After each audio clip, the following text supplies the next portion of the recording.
Welcome back. Well, on Tuesday, GRF had their board meeting, and the open portion of the meeting was, I want to say, about 6 hours and 15 minutes. That's not counting, there was about a 45-minute recess break in there.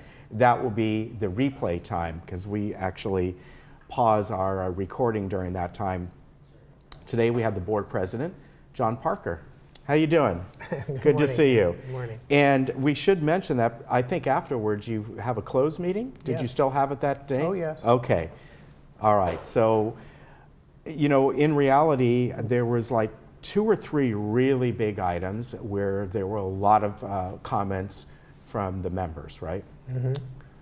So the meeting, the boardroom was 100% filled. Yes. And there were 2 rooms on the first floor that were also full, and those people watch a big television. Right. And then we also instituted for the first time, United and Third have done it, and so we did it.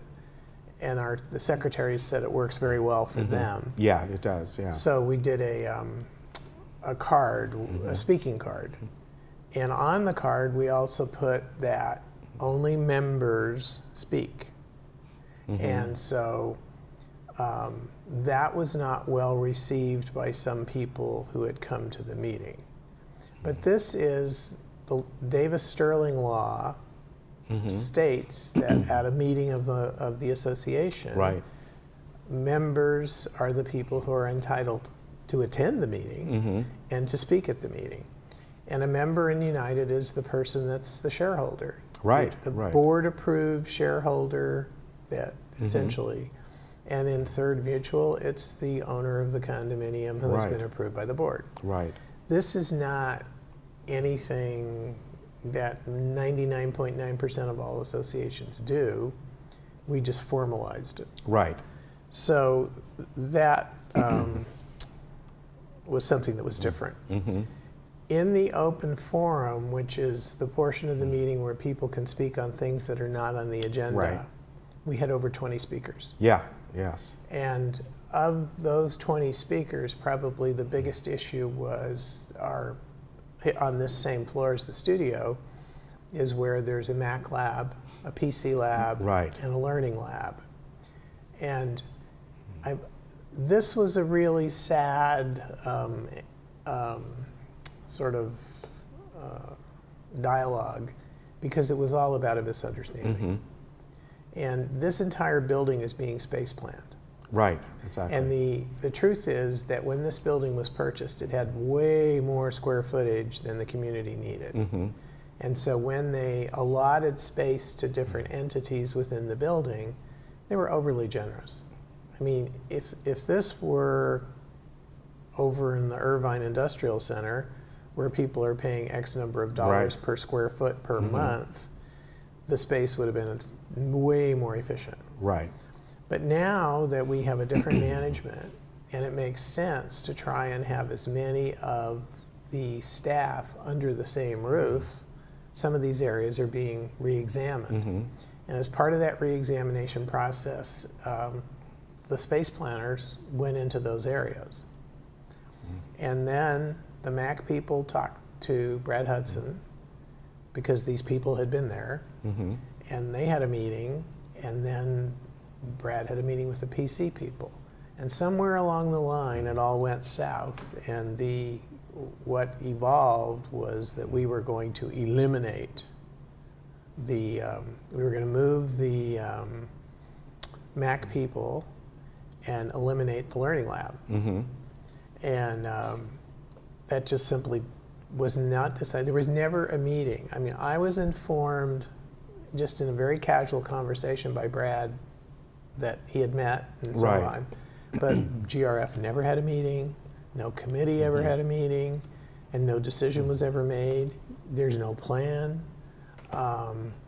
So that was a terrible misunderstanding, because I think it's not just the GRF board, but I think it's the entire community. I mean, the PC and the Mac Lab are an incredible facility. Yeah, they are. And it is, excuse me, very, very much appreciated, the hours of time that people put in on that. And after November 8th, I actually hope to spend some time up there because there's all sorts of things that when I sit down at my computer, I wish I could do that I just don't do because I don't know how to do.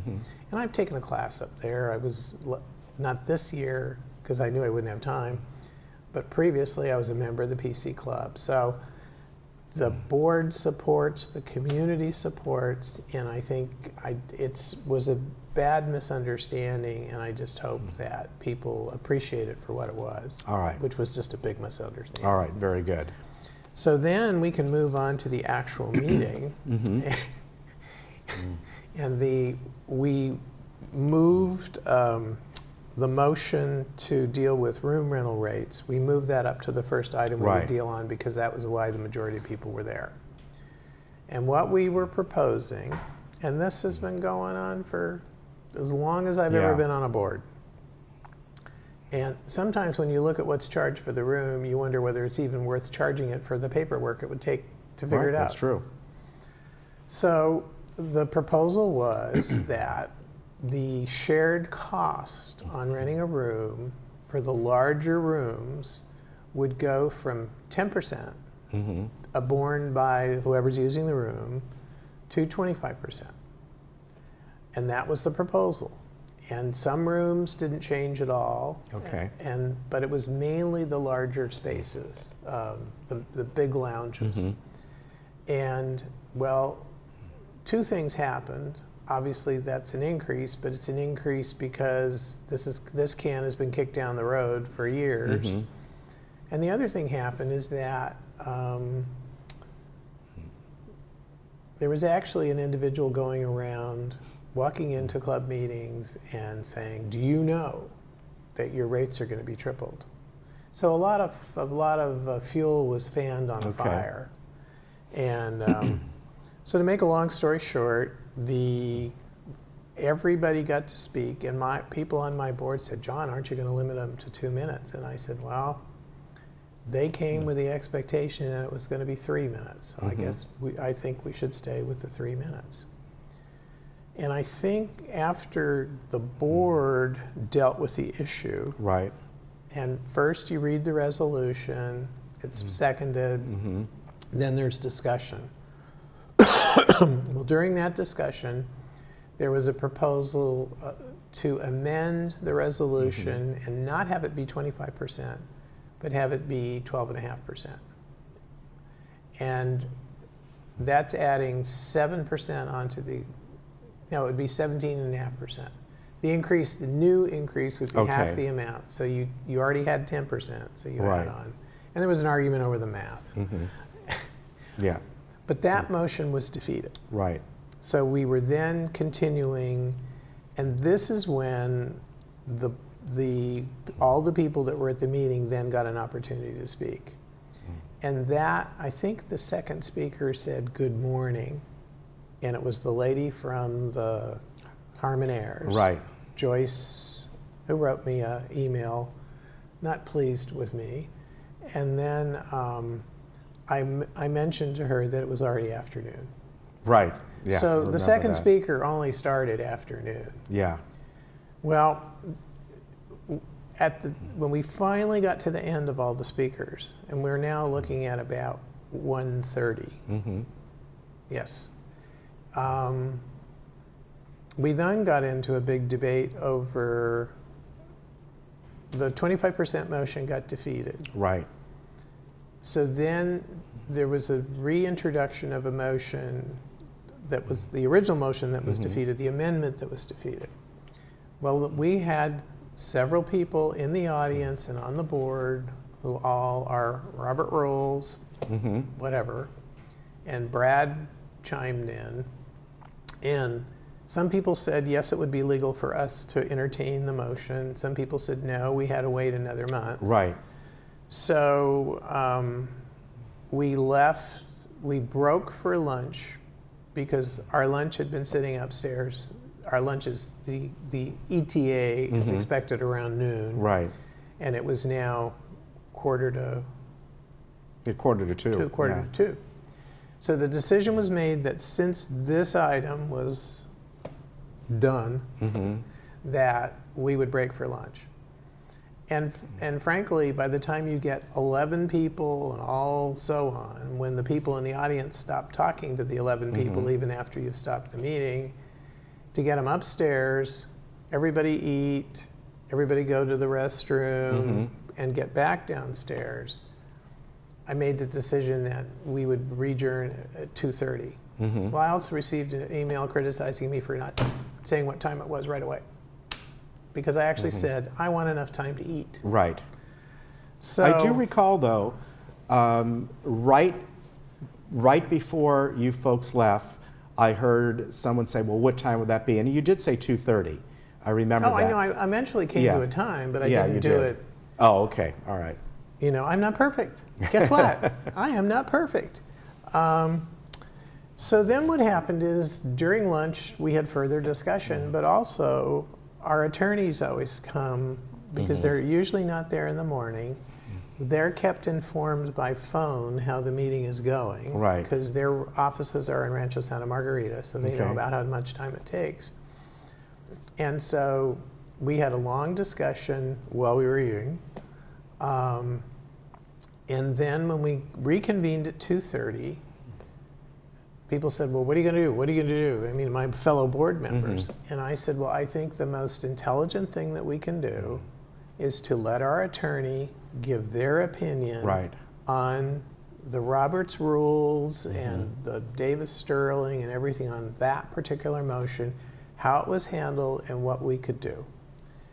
And so our attorneys felt that we were completely legal and within our rights to reconsider the defeated motion. So we made a decision to take it up again at this meeting. And one of the concerns, it was my concern too, was that we didn't have those 3 rooms full of people. And that we would be criticized for doing something after everybody left and behind people's back. But what 99.9% of the speakers were saying was, will you please reconsider the 25%? Right. In other words, and there were some people who actually said, we can understand an increase, we don't understand that much. Right. So a motion was made to bring it up to 18% that the user would pay, and 82% would be paid by the community. Right.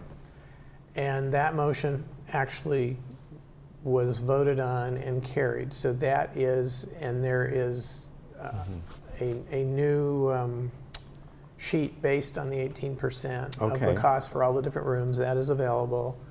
And so that is the resolution of that. I know we could criticize that we didn't postpone it for a month, and we did, but what we did was totally legal, and it was the feeling of the board that we were listening to all those people who spoke, and it was reduced from 25% to 18%. So that's where I recall that during the meeting as well, during that time, I think it was Joan Milliman and a few others who said there was concerns for the clubs because if we don't make some decision, they're going to be left going, well, you know, how do we charge our members and things like that? And of course, there are certain costs already built into the upcoming budget and things like that. Right? But all the clubs are different in terms of how they collect their dues and when they collect their dues and so on. So you're never gonna, but I think it's better for everyone that we actually made a decision, because if we had postponed it, we could have had this wonderful experience again. Right. And I don't think there'd be a whole lot of new information if we did that. So we got through that. And the next thing on the meeting was to approve a members first resolution. Well, what we're trying to do here, and once again, a member is a owner occupant. And the person that has the right to vote in these last elections and so on. So we have the RV lot, we have the stables, and we have the garden centers, which all have waiting lists or have a history of waiting lists. And what we actually have is we have right now, we have nothing that says if you're a leasee that you cannot have a stall or a plot or RV space. And essentially, we have people who live here who are owner occupants who are on a waiting list, and we have lessees in those facilities. Right. And in fact, this sort of came very apparent when in one of our compliance issues, we had a lessee in the RV lot who had violated the rules and came before us because of those violations.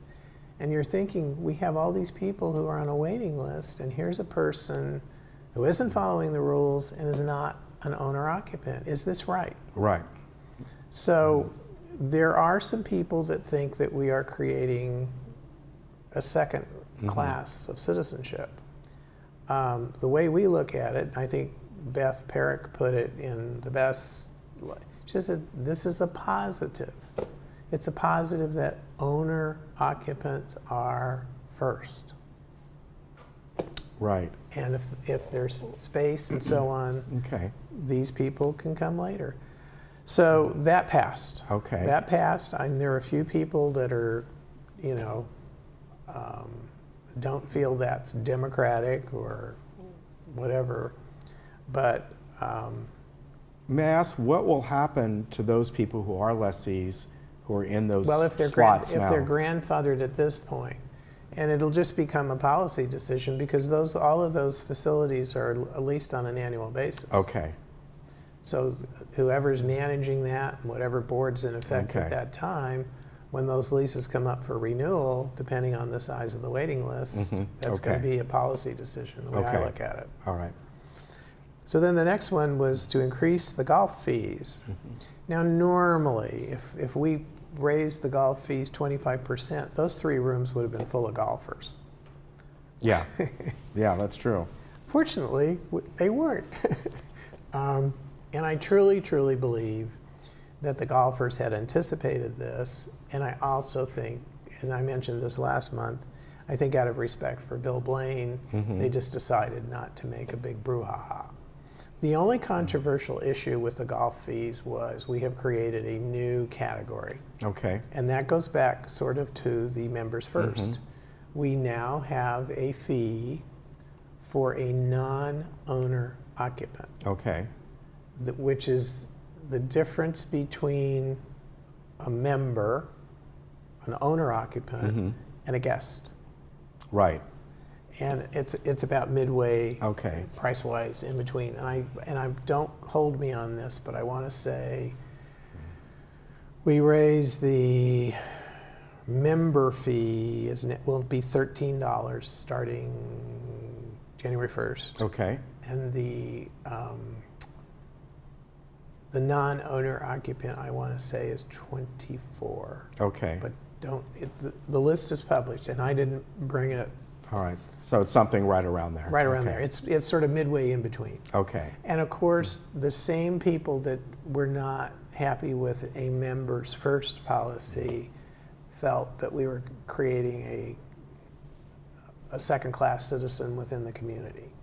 And my feeling, on any board, if there is something that is radically wrong, if there's something that really is not working, things have been changed. Yeah, they are. Yeah. This is not cast in concrete if, for some reason, this proves to be a very bad decision. Decisions can always be changed. Right. So. And I recall that during the meeting, when it comes to the golf fees, I think you might have brought it up, or maybe it was Brad, how there are people who live somewhere else within Orange County, but become a resident guest. I'm not sure how it is. An occupant. No, they get on the so that they get contract or something. They get one of our cards. Yeah. Like a resident. And there's 2 things we've done to try and make that less attractive. We raised the third occupant fee from $47 to $90, and that's how they get on. Okay. In most cases. And the other thing that's going to make a huge difference is when we have more gates like 5 and 6 with the RFD on the car, you're going to have statistics. So if that person is supposed to be living in that unit and the only gate they ever go in is 12. Right. That pretty much tells the story. And it's, you know, it's really sad that we have people who just have no hesitation about doing something that's egregious, a violation. Yeah. And somebody else, I believe it was both Tom Skirkle and Catherine, who said that the use of our golf course, I mean the number of rounds of play, is significantly higher than most courses. Yeah, and that surprised me. I didn't know that. And you know, that's wear and tear. Yeah. And then we did introduce our new director of golf, Tim McRae. Yes. And this is somebody that's got great background and experience. So I think there's going to be a lot of changes in how that golf course is run and managed. How tee times are handled, and all sorts of things. And it was possible previously that somebody would just say, here's my ID card, we're a foursome, without ever knowing if the other 3 people were guests. Oh, really? They didn't, okay. Very loosey-goosey. Yeah. Very loosey-goosey. So a few of those things will change. And the other issue on the agenda, which was not only a big deal to 1 or 2 people, was the analog TV conversion, which we've been talking about for some time. And I feel with Chuck Holland in the house, that will be handled with the latest and the greatest, and at the least cost to the people that will be most affected. And if I recall that originally they were thinking about January, it's got pushed back to, well, it'll begin, right? It will begin because once Chuck really got into it, to implement that for everybody on the same day would be kind of a logistic nightmare. So it's being phased, and what we actually approved was that phasing. Okay. But there will be a segment of the phasing that begins on that date. Okay, and then officially it'll go away in eventually, December about a year. Yeah. It's going to take about a year. Okay, so but all that is in really good hands with Chuck. Yeah, I mean, most definitely. We are so lucky. Yeah. Is there anything else you'd like to add from the from the long meeting? I think everything else was pretty. Well, everything else we were required by law to have a finance report. That's right. And we just decided not to give the other committee reports, or we would have been there. We would have had to bring sleeping bags. Yeah, that's true. Because this, when you got done with what's on TV, we then have a closed executive session, and we had some things to deal with in that. And typically we have people that come that we have to see. So we got out of this building, it was after 5. Wow, long, long day. I appreciate you coming in today. And, He barely made it, but he came up, John came up Tuesday morning and said, please, can I not come in Wednesday, because I'll probably be tired, and come in Thursday. Oh, you had a little work done, huh? I've been working with a dental implant for a year. Okay. I do want to mention once again that meeting total ran about 6 hours and 15 minutes. When they went to their lunch break, we stop our recording. That way you don't have to be at home during the replays and for 45 minutes not really see anything. So we're not editing anything out. We just simply stop and then we pause it and then start it up again. So in total, the active meeting was about 6 hours and 15 minutes. So there you go, give or take. Which there should be a law against. That's up to you. Hey, thank you very much. We'll see you again, and your next meeting will be, is it November 7th, am I right? Yes. And then the annual meeting's the next day. Okay. All right, and then John is off to Honolulu. Off to Honolulu and have those Mai Tais. All right, we'll be back in just a moment. Thank you, John.